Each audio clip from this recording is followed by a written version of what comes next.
ಆದ್ಯ ನ್ಯೂಸ್ನ ಸಮಸ್ತ ವೀಕ್ಷಕರಿಗೂ ಸ್ವಾಗತ. ನಾನು ಸತೀಶ್ ಪವಾರ್. ಜನರು ಇಂದಿನ ದಿನಮಾನಗಳಲ್ಲಿ ಸಾಕಷ್ಟು ಒತ್ತಡದಿಂದ ಜೀವನವನ್ನು ಸಾಗಿಸುತ್ತಿದ್ದು, ಮನಸ್ಸನ್ನು ಶಾಂತವಾಗಿಡಲು ಆಧ್ಯಾತ್ಮ ಚಿಂತನೆಗಳು ಅತ್ಯವಶ್ಯವಾಗಿದೆ ಎಂದು ತಹಶೀಲ್ದಾರರಾದಂಥ ರುಕ್ಮಿಣಿಬಾಯಿ ಹೇಳಿದರು. ಪಟ್ಟಣದ ಬ್ರಹ್ಮಕುಮಾರಿ ಈಶ್ವರೀಯ ವಿದ್ಯಾಲಯದಲ್ಲಿ ಹಮ್ಮಿಕೊಳ್ಳಲಾಗಿದ್ದ ಮಮ್ಮಾರವರ ಸ್ಮೃತಿ ದಿನ ಕಾರ್ಯಕ್ರಮವನ್ನು ಉದ್ಘಾಟಿಸಿ ಈ ಸಂದರ್ಭದಲ್ಲಿ ಮಾತನಾಡಿದರು. ಹಾಗೆಯೇ ಸಾಕಷ್ಟು ಒತ್ತಡದಿಂದ ಚಿಕ್ಕ ವಯಸ್ಸಿನಲ್ಲಿ ಹೃದಯಾಘಾತ ಮತ್ತು ಸಾಕಷ್ಟು ರೋಗಗಳಿಂದ ಬಳಲುವಂತಾಗಿದ್ದು, ಮನುಷ್ಯನಿಗೆ ಮಾನಸಿಕ ನೆಮ್ಮದಿ ಅಗತ್ಯವಾಗಿದೆ ಅಂತ ಸಹ ಹೇಳಿದರು. ಹಾಗೆಯೇ ಕೇಂದ್ರದಲ್ಲಿ ಇಷ್ಟೊಂದು ಜನರು ಜ್ಞಾನವನ್ನು ಅರಿಯಲು ಮುಂದಾಗಿರುವುದು ಸಂತಸ ಸಂಗತಿಯಾಗಿದೆ ಅಂತ ಸಂದರ್ಭದಲ್ಲಿ ಹೇಳಿದರು. ಪುರಸಭೆಯ ಮಾಜಿ ಸದಸ್ಯರಾದಂತಹ PV ನಾಯಕ್ ಮಾತನಾಡಿದರು. ಕಾರ್ಯಕ್ರಮದಲ್ಲಿ ಕೇಂದ್ರದ ಸಂಚಾಲಕರಾದಂತಹ ಮಹಾದೇವಿ ಅಕ್ನವರು ಸಹ ಈ ಸಂದರ್ಭದಲ್ಲಿ ಮಾತನಾಡಿ, ಪ್ರತಿ ವರ್ಷವೂ ಜೂನ್ 24ರಂದು ಮಮ್ಮಾರವರ ಸ್ಮೃತಿ ದಿನಾಚರಣೆಯನ್ನು ಆಚರಣೆ ಮಾಡಲಾಗ್ತಿದೆ. ಅವರ ಲೌಕಿಕ ಹೆಸರು ರಾಧೆ ಎನ್ನುವುದಾಗಿದೆ ಎಂದು ಸಹ ಸಮಾಜದ ಒಳಿತಿಗಾಗಿ ತಮ್ಮ ನಿಸ್ವಾರ್ಥ ಸೇವೆಯನ್ನು ಸಲ್ಲಿಸಿದ್ದಾರೆ ಅಂತ ಸಹ ತಿಳಿಸಿದರು. ಕಾರ್ಯಕ್ರಮದಲ್ಲಿ ಚನ್ನಗಿರಿ ಬ್ರಹ್ಮಕುಮಾರಿ ಈಶ್ವರೀಯ ವಿದ್ಯಾಲಯದ ಕೇಂದ್ರದ ಸಂಚಾಲಕರಾದಂತಹ ಮಹಾಲಕ್ಷ್ಮಿ ಅಕ್ಕ, ಜಯಶ್ರೀ ಅಕ್ಕನವರು ಹಾಜರಿದ್ದರು. ಸರಸ್ವತಿ ಅಂದ್ರೆ ಕಲ್ಕತ್ತಾ ಕಾಳಿಮಾಲೆ ಅಂತ ಹೇಳ್ತಾರೆ. ಎಲ್ಲರ ಅವಗುಣಗಳನ್ನ ದುರ್ಗುಣಗಳನ್ನ ಸಂಹಾರ ಮಾಡುವಂತಹ ದೇವತೆ, ಮತ್ತೆ ಅನ್ನಪೂರ್ಣೇಶ್ವರಿಯಾಗಿ ಅನ್ನವನ್ನ ನೀಡುವಂತಹ ದಾತೆ, ಜ್ಞಾನೇಶ್ವರಿಯಾಗಿ ಜ್ಞಾನವನ್ನ ನೀಡುವಂತಹ ದಾತೆ, ಲಕ್ಷ್ಮಿಯಾಗಿ ಎಲ್ಲರ ಮನೋಕಾಮನೆಗಳನ್ನ ಪೂರ್ಣ ಮಾಡುವಂತಹ ಶಕ್ತಿಯ ದಿನ ಇವತ್ತು ಜಗದಮ್ಮ ಸರಸ್ವತಿಯವರ ದಿನ ಅಲ್ವಾ? ನಾವು ಆದ್ಮೇಲೆ ಈ ದಿನ 1919ರಲ್ಲಿ ಇವರು ಜನ್ಮವನ್ನ ತಾಳ್ತಾರೆ. 1965ರಲ್ಲಿ ಚಿಕ್ಕ ವಯಸ್ಸಿನಲ್ಲಿ ಮೂರ್ತಿ ಚಿಕ್ಕದಿದ್ದರೂ ಕೀರ್ತಿ ದೊಡ್ಡದು ಎಂಬಂತೆ ಸಾಧನೆಯನ್ನ ಮಾಡಿ ವಿಶ್ವದ ಮಹಾರಾಣಿಯಾಗಲಿಕ್ಕೆ ಯೋಗ್ಯರಾಗ್ತಾರೆ. ಸ್ವಯಂ ಪರಮಾತ್ಮನ ಪಾಲನೆಯನ್ನ ಪಡೆದು ಪೂಜ್ಯರಾಗ್ತಾರೆ.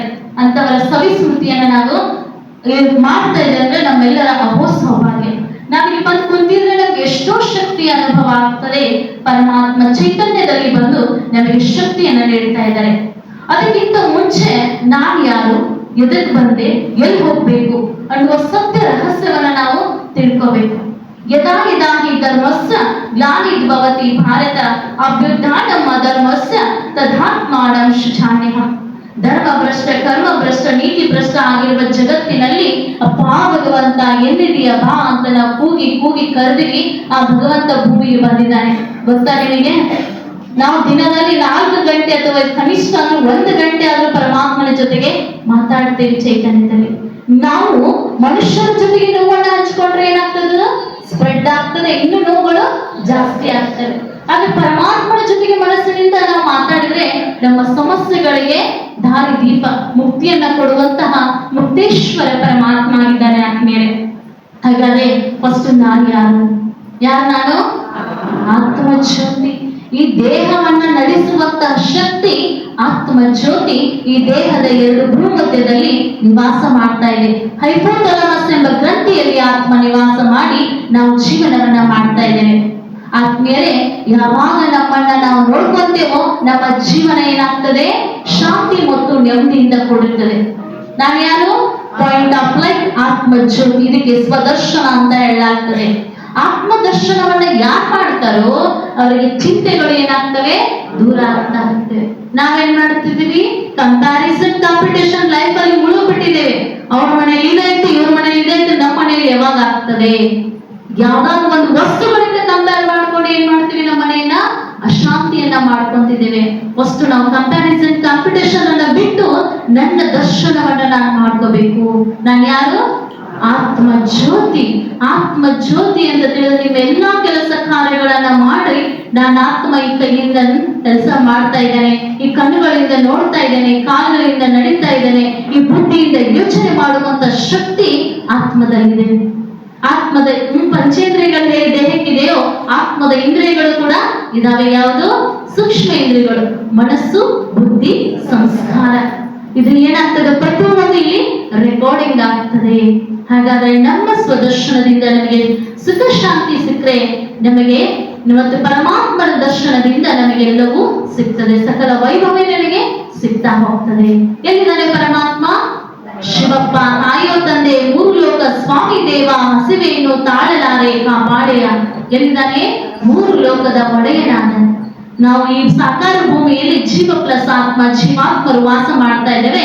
ಇದಕ್ಕಿಂತಲೂ ಮೇಲೆ ಇರುವುದು ಸೂಕ್ಷ್ಮ ಲೋಕ, ಬ್ರಹ್ಮ ವಿಷ್ಣು ಶಂಕರರ ನಿವಾಸ ಸ್ಥಾನ.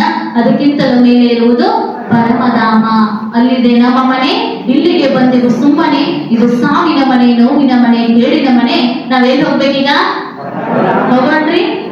ಅಕ್ಕವ್ರು ಬರ್ತೀರಿ, ಅಣ್ಣವ್ರು ಬರ್ತೀರಿ, ಗ್ಯಾರಂಟಿ. ಯಾಕೆ ಅಂತಂದ್ರೆ ನಾವಿಲ್ಲಿ ಪಾತ್ರ ಅಭಿನಯಿಸ್ಲಿಕ್ಕೆ ಬಂದಿದ್ದೇವೆ. ನಮ್ಮ ಪಾತ್ರ ಯಾರು ಮೆಚ್ಚೋಂಗಿರ್ಬೇಕು? 4 ಜನ ಹೌದು ಅನ್ನೋಂಗೆ ನಾವು ಇಚ್ಛಿಸ್ತೇವೆ. ಆದ್ರೆ ಈಶ್ವರೀಯ ವಿಶ್ವವಿದ್ಯಾಲಯದಲ್ಲಿ ಬಂದಿದ್ದೆ ಆದ್ರೆ ನಾವು ಪರಮಾತ್ಮ ಮೆಚ್ಚುವ ಶ್ರೇಷ್ಠ ಕರ್ಮವನ್ನ ಪರಮಾತ್ಮ ನಮಗೆ ಕಲಿಸ್ತಾನೆ. ಅವಾಗ ಜನಗಳು ತಾವಾಗ್ಲೇ ಮೆಚ್ಚುತ್ತಾ ಹೋಗ್ತಾರೆ. ಇದಕ್ಕಿಂತಲೂ ಹೆಚ್ಚಿನದಾಗಿ ನಾವು ಬೆಳೀಲಿಕ್ಕೆ ಸಾಧ್ಯ. ಯಾಕಂದ್ರೆ ಇದು ಪರಮಾತ್ಮನ ದರ್ಶನವನ್ನ ಪಡೆಯುವಂತಹ ಶ್ರೇಷ್ಠ ಚೈತನ್ಯ ಶಿವಾಲಯ. ಆ ಶಿವನ ದರ್ಶನದಿಂದ ನಮ್ಮ ಜನ್ಮ ಜನ್ಮಾಂತರದ ಪಾಪಗಳು ಏನು ನಾಶ ಆಗ್ತವೆ. ನೀವ್ ನೋಡ್ರಿ, ಹೊರಗಡೆ ಸುತ್ತಾಡ್ಕೊಂಡು ಕುಂದ್ರೆ ಇಲ್ಲಿ ನಮ್ ಸತೀಶ್ ಅವ್ರು ಯಾವಾಗ ಹೇಳ್ತಿರ್ತಾರೆ ಕೊರಿ, ಎಷ್ಟು ನೆಮ್ಮದಿ ಇದ್ರೆ ಕೊರಿ, ಹೋಗ್ಬೇಕನ್ಸಂಗಿಲ್ಲ ಕೊರಿ, ಒಂದ್ ಸ್ವಲ್ಪ ಕುಂದಿರ್ತೀನಿ ಕೊರಿ ಅಂತ ಕುಂದಿರ್ತಾರೆ. ಇಲ್ಲಿ ಕುಂದ್ರಾಟಾಗಿಲ್ಲ ಮ್ಯಾಲ ಕುಂತಿರ್ತಾರೆ, ಇಲ್ಲ ಕೆಳಗಡೆ ಕುಂತಿರ್ತಾರೆ, ಆನಂದವನ್ನ ಪಡ್ತಾರ. ಯಾಕಂತಂದ್ರ ಇಲ್ಲಿ ಏನಿದೆ? ಪರಮಾತ್ಮನ ಶಿವಾಲಯ, ಚೈತನ್ಯ ಶಿವಾಲಯ. ಹೊಸಬ್ರು ಯಾರೇ ಬರಲಿ ಅವ್ರು ಏನ್ ಮಾಡ್ತಾರೆ? ಇಲ್ಲಿ ಶಾಂತಿಯ ಅನುಭವ ಮಾಡ್ತಾರೆ. Meditation as a medicine. ಪ್ರತಿ ನಿತ್ಯ ಇಲ್ಲಿ ಬೆಳಗಿನ ಜಾವ 3 ಗಂಟೆಯಿಂದ ಹಿಡಿದು 5 ಗಂಟೆವರೆಗೆ ಏನಾಗ್ತದೆ? ಇಲ್ಲಿ ನಿರಂತರ ತಪಸ್ ನಡೀತದೆ. ಮತ್ ಮಧ್ಯಾಹ್ನ 3 ಗಂಟೆ ಅಲ್ಲ, ಇವತ್ ನಡೆಯಕತ್ತೈತೆ ಅಲ್ರಿ, ಹಂಗೆ ಅಂತ ತಿಳ್ಕೊಬೇಡ್ರಿ. ಯಾವ ಜಾವ? ಎಲ್ಲ ಜಗತ್ತಿನ ಜನ ಮಲಗಿರ್ತಾರಲ್ಲ, ಅಮೃತ ವೇಳೆ ಗಳಿಗೆಯಲ್ಲಿ ಪರಮಾತ್ಮನ ದರ್ಶನದ ಶಕ್ತಿ ನಮಗೆ ಸಿಗ್ತಾ ಹೋಗ್ತದೆ ಆತ್ಮೀಯರೇ. ಅದಕ್ಕೋಸ್ಕರ ತಾವೆಲ್ಲರೂ ಬಂದಿದ್ದೀರಿ ಇವತ್ತು. ಈ ಕಾರ್ಯಕ್ರಮದಲ್ಲಿ ಭಾಗವಹಿಸಲು ತುಂಬಾ ಹೆಮ್ಮೆ ಅನಿಸುತ್ತೆ. ನಾನು ಸಹ ಇದು ಫಸ್ಟ್ ಟೈಮ್ ಇಲ್ಲಿ ಬರ್ತಿರೋದು. ಬೇರೆ ಪ್ರೋಗ್ರಾಮ್ ಅಟೆಂಡ್ ಮಾಡಿದ್ದೀವಿ. ಅದು ಈಗ ನೋಡಿದ್ರೆ ಬಹಳ ಖುಷಿ ಆಯ್ತು. ಧ್ಯಾನ ಮಾಡ್ತಿದ್ದು ನೋಡಿದ್ರೆ ಬಂದ್ಬಿಟ್ಟು ಧ್ಯಾನ ಮಾಡ್ತಿದ್ದೆ ಎಲ್ಲ ಧ್ಯಾನ ನೋಡಿ ಖುಷಿ ಆಯ್ತು. ಧ್ಯಾನಕ್ಕೆ ಆದ ಅಪಾರವಾದ ಶಕ್ತಿ ಇದೆ. ಧ್ಯಾನ ಮತ್ತು ಯೋಗವನ್ನು ಮಾಡಿದ್ರೆ ಯಾವತ್ತೂ ನಿಮಗೆ ತೊಂದರೆ ಇರಲ್ಲ.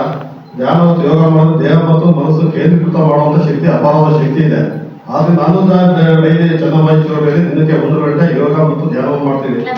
ಆ ಧ್ಯಾನದಿಂದ ನಮಗೆ ಆರೋಗ್ಯವಾಗಿದ್ದೀವಿ, ನಾವು ತುಂಬಾ ಲೌಕಿಕವಾಗಿರ್ತೀವಿ ಅಂತ ಹೇಳ್ಬಿಟ್ಟು ನೀವು ಸಹ ಧ್ಯಾನ ಮತ್ತು ಯೋಗವನ್ನು ಮಾಡಿ ಮತ್ತು ಈ ಕಾರ್ಯಕ್ರಮಕ್ಕೆ ನನಗೆ ಕರೆದು ಅರ್ಥವನ್ನು ಮಾತನಾಡುವ ಅವಕಾಶ ಕೊಡ್ತಾ ತುಂಬ ಧನ್ಯವಾದಗಳು. ಎಲ್ಲರಿಗೂ ಶುಭವಾಗಲಿ. ಜನವರಿ 18 ತಪಸ್ಸಿದ್ದೆ ನಾನು. ಹಂಗೆ ನಮ್ಗೆ ಇದು ಜೂನ್ 24 ಅಂದ್ರೆ ಮೊಮ್ಮಾರು ಸ್ಮೃತಿ ದಿನ.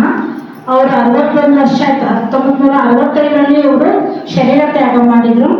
ಅವರು ಅತಿ ಚಿಕ್ಕ ವಯಸ್ಸಿನಲ್ಲಿ, ತುಂಬಾ ಅವರು ಕುಮಾರಿ ಕಣ್ಣಿ, 17 ವಯಸ್ಸಿನಾಗೆ ಅವರು ಶಿವಪ್ಪನ ಮನೆಗೆ ಬಂದ್ರು ಈ ಯಜ್ಞಕ್ಕೆ. ಅವಾಗ ಪ್ರಜಾಪಿತ ಬ್ರಹ್ಮಕುಮಾರಿ ಈಶ್ವರೀಯ ವಿಶ್ವವಿದ್ಯಾಲಯ ಅಂತ ಹೆಸರಿರಲಿಲ್ಲ. ಅವಾಗ ಕೋಮಂಡಳಿ ಅಂತ ಹೇಳ್ತಾ ಇದ್ರು. ಜಗದಮ್ಮ ಇವರೇನ ಮೊಮ್ಮ ಇದ್ದಾರಲ್ಲ, ಅವರ ಲೌಕಿಕ ಹೆಸರು ರಾಧೆ. ಅವರು ಓಂ ಧ್ವನಿಯನ್ನ ತುಂಬಾ ಸುಂದರವಾಗಿ ನುಡಿಸ್ತಿದ್ರು, ಬಹಳ ಚೆನ್ನಾಗಿ. ಅವ್ರು ಓಂ ನಾದ ಹೇಳಕಂದ್ರೆ ಎಲ್ಲರಿಗೂ ಒಂಥರ ರೋಮಾಂಚನ, ಏನೋ ಸಾಕ್ಷಾತ್ಕಾರ ಆಗ್ತಿತ್ತು.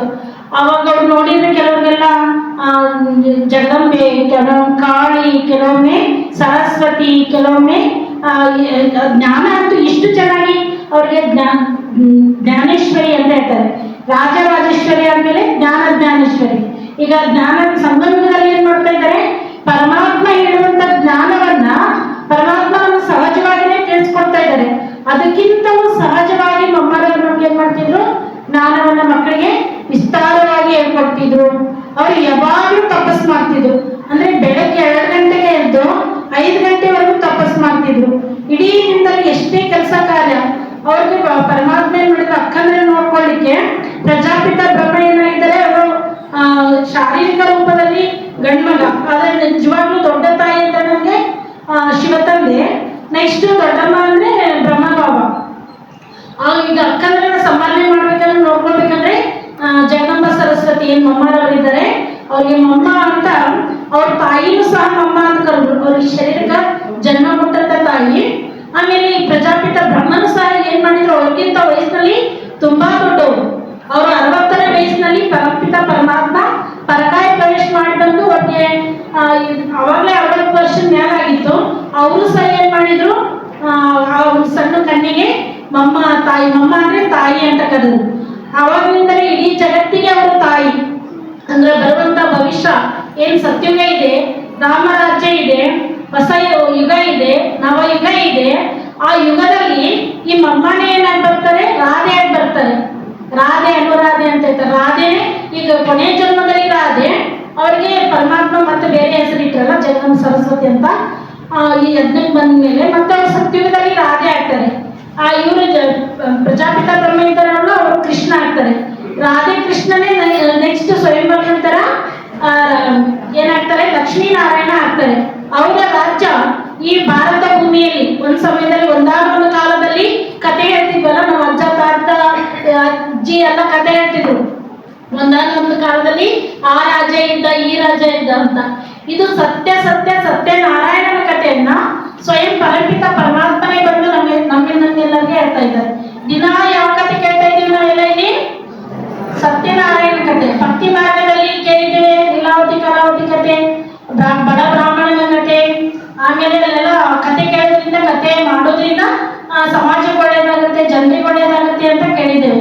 ಆದ್ರೆ ಈ ಒಂದು ವಿಶ್ವವಿದ್ಯಾಲಯದಲ್ಲಿ ನಾವು ಈ ಒಂದು ಜ್ಞಾನವನ್ನು